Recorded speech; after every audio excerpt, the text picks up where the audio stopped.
Alright, what's up guys? Welcome to today's video. Today we're going to be talking about how to maximize your natural test because you are a low T soy boy or soy girl. Maybe you're not, but you probably wouldn't be watching this video otherwise.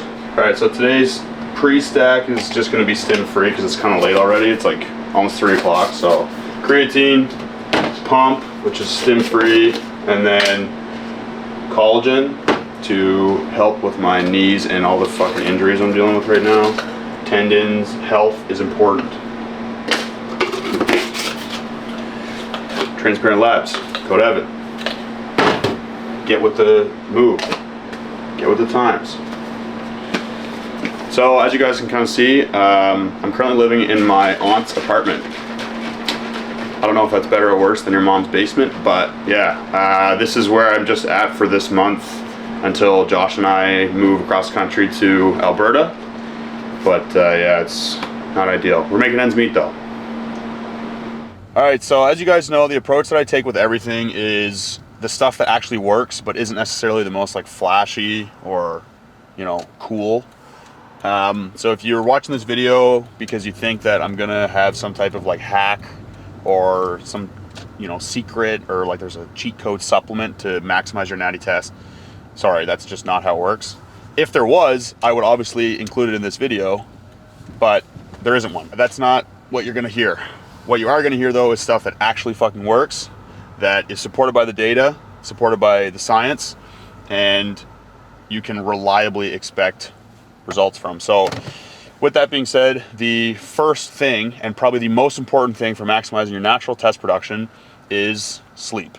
And I know you're probably like, wow, dude, this is fucking boring, or like duh, but especially for naturals, sleep is equivalent to a steroid. And what I mean by that is I'm pretty sure I saw, I don't know if it was a study or maybe a review that looked at studies or something like that that investigated the power of sleep, but basically like somebody who is sleep deprived versus a person who is really rested, the difference that sleep made on like cognitive function, physical and mental performance, injury prevention, gains, recovery, like all the things that matter, the difference between the sleep deprived person and the person who's fully rested was like just as significant or more significant than that of like a steroid. So yeah, it's not cool, but you know, I get like DMs and people asking me and stuff like that. These kids are like, you know, which SARM should I take and how much test should I take and random shit like that. I don't even fucking do PEDs, so I have no idea what the answer to those questions are anyway.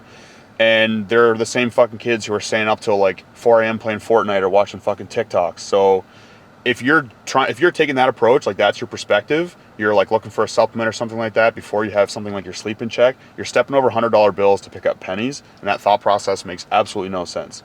So as much as it's not cool or flashy, your sleep has to be good quality and a good enough of it on a consistent basis in order for your test to be maximized naturally. That's rule number 1.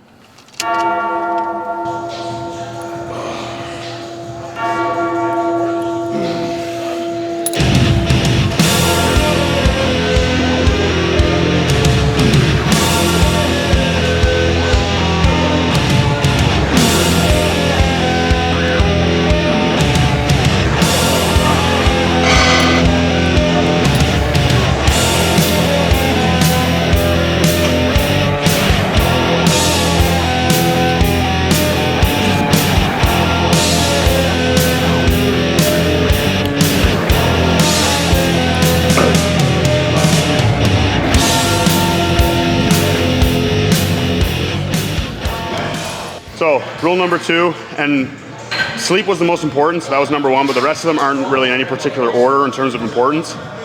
But the second thing you want to do is you can't be too fat. Body fat will crush your testosterone. Obviously the fatter you are, there's a linear relationship.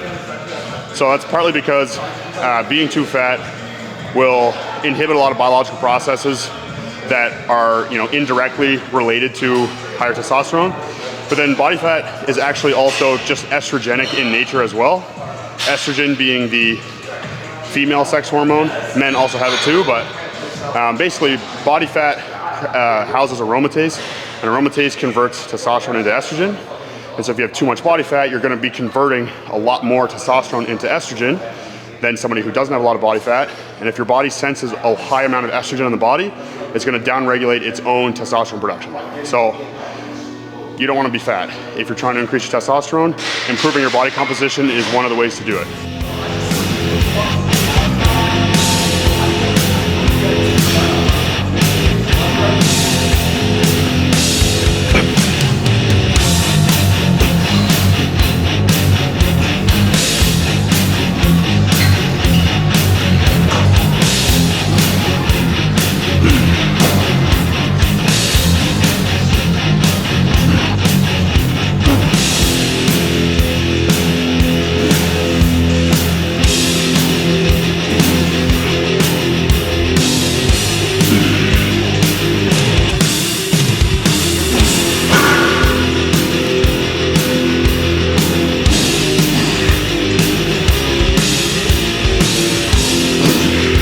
All right, so tip number 3, again, a pretty boring one, but food. If you eat like shit, you're not gonna be providing your body with the necessary nutrients that it needs in order to do a ton of different biological processes, including the actual production of testosterone, and then also a lot of other processes that are associated indirectly with the production of testosterone. So, and then of course, obviously, like if you're eating way too many calories because you're eating like shit and they're highly palatable, high calorie foods, you're gonna get fat, which, as I just explained, is also gonna drop your test.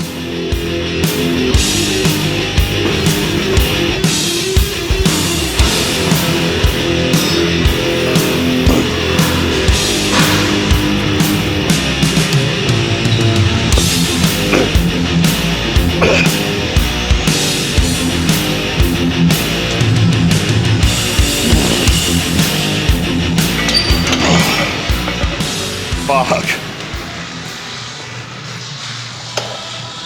My shoulder was just like not there. Must be something to do with my setup, but I felt like I was benching like this, which is shit. Didn't really hurt, just fucking felt so weird. I thought I was gonna have to help you. I came over, I was like, I'm gonna have to help. I need your fucking help. Why did that feel so shitty? Whatever. All right, so 4th way that you're going to maximize your natural testosterone is by reducing stress. So if you're somebody who's chronically stressed, it is going to have a physiological effect and reduce your testosterone. And that's for 2 reasons. The first is because you probably heard the autonomic nervous system having, you know, the rest and digest end of the continuum, and then on the other end of the continuum, you have the fight or flight mode. And if you're always stressed out, you're always in the fight or flight mode, and the body requires the rest and digest mode to optimally perform a lot of biological functions, including those that are associated with testosterone production. So if you're always stressed out, your body's always in like survival mode. It's not gonna, basically, for lack of a better term, it's not gonna dedicate energy toward things that aren't necessary for immediate survival, which would be like testosterone production, which is necessary for things like procreation. You guys probably don't know anything about that. And then the second thing is that cortisol is a stress hormone which is chronically elevated if you're always stressed out, and cortisol will actually have a negative feedback loop to the brain, which is going to reduce testosterone production. So you don't want to be always stressed out, and if you are, you will benefit. Your testosterone will increase if you're always stressed out by reducing your stress. However, if you're not always stressed out, then reducing your stress won't really have much of an effect.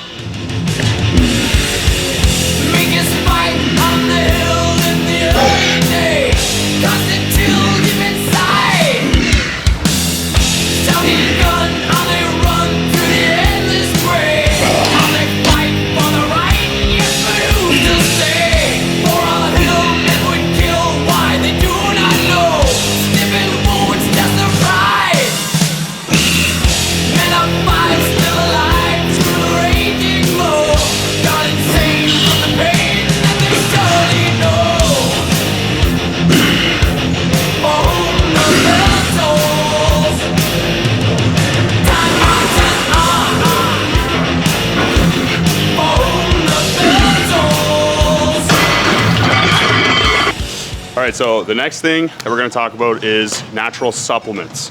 Now this is the one everyone wants to hear about because it's the cheap trick, the magic pill, literally.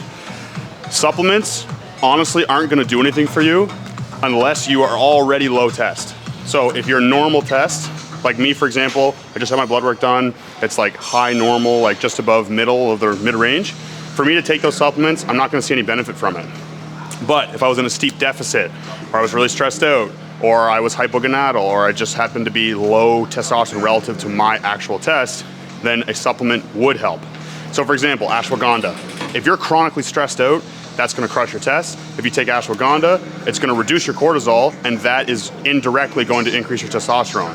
But if you're not chronically stressed out, ashwagandha is not gonna do anything for you. So some other ones you probably heard of are like Fedosia agrestis and Tungat Ali, boron, stuff like that.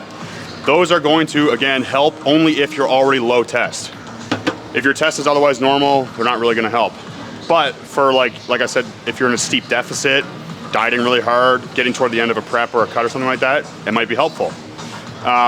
Some supplements that I would kind of recommend kind of for everybody that will indirectly help and directly help with testosterone production would be magnesium biglycinate, or bisglycinate, don't know how you pronounce it, vitamin D3, and maybe zinc. And those are kind of 3 subs that I generally recommend to everybody. Not everybody, but most people will benefit from them, and those will help with testosterone production as well. But anyway, if you like those, you can have those. Peanut butter squares? Yeah, because I'm not gonna eat them, she's not gonna eat them. Why is she not gonna eat? Because she's on my meal plan, bro. Oh. Dude, she's down fucking like 25 pounds. Damn, that's it. She's been killing it. What? Who the fuck?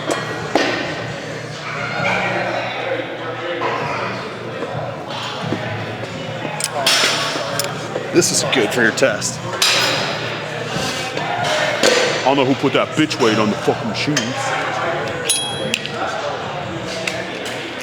Get in there. Get in there.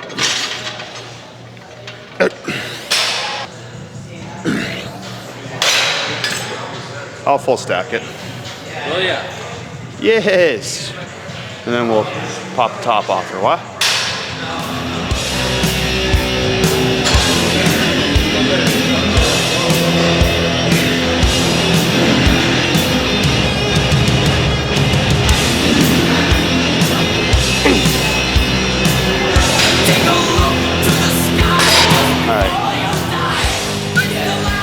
Top.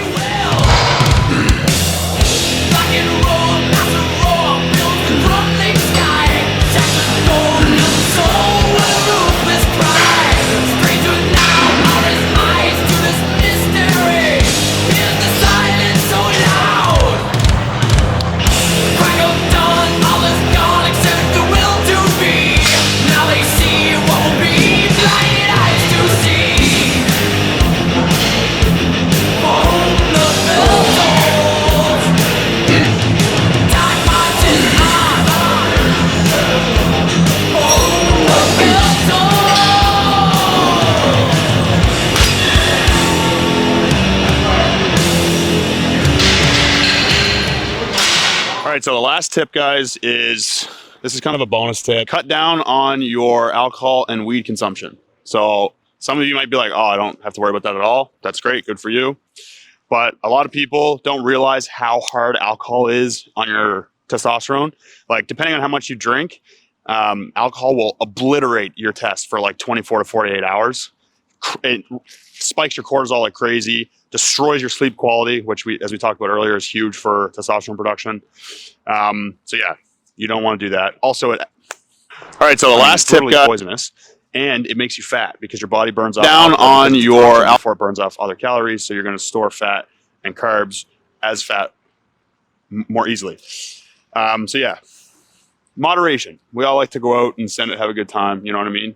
Pop top off a little bit, but just, you know, if you're doing that once a week and you're not making the gains you want to make, go figure. Then the second thing is weed. So in some people, weed can increase estrogen, and not in everybody, but in some people it can do that. And like I said before, increase in estrogen is going to cause negative feedback and reduce your test. I do think that weed is fine in moderation.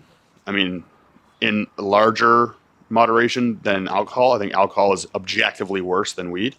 Especially if you're not smoking weed, because smoking anything in your lungs is technically not good for you. But yeah, just those two things. Like, you know, if you're a gym bro or a gym gal and, you know, you like training and you're a recreational bodybuilder or whatever, and you're trying to maximize your progress, but you're also, you know, not afraid of 2 to 3 nights out on the town, or maybe you're a stoner and or both, like those are opposing ends of the spectrum. So anyway, I hope this video really helped you guys. Just, you know, kind of dumbed it down a little bit and explained it in an easy and like applicable way. And those are the 6 tips that I have for maximizing your natty test.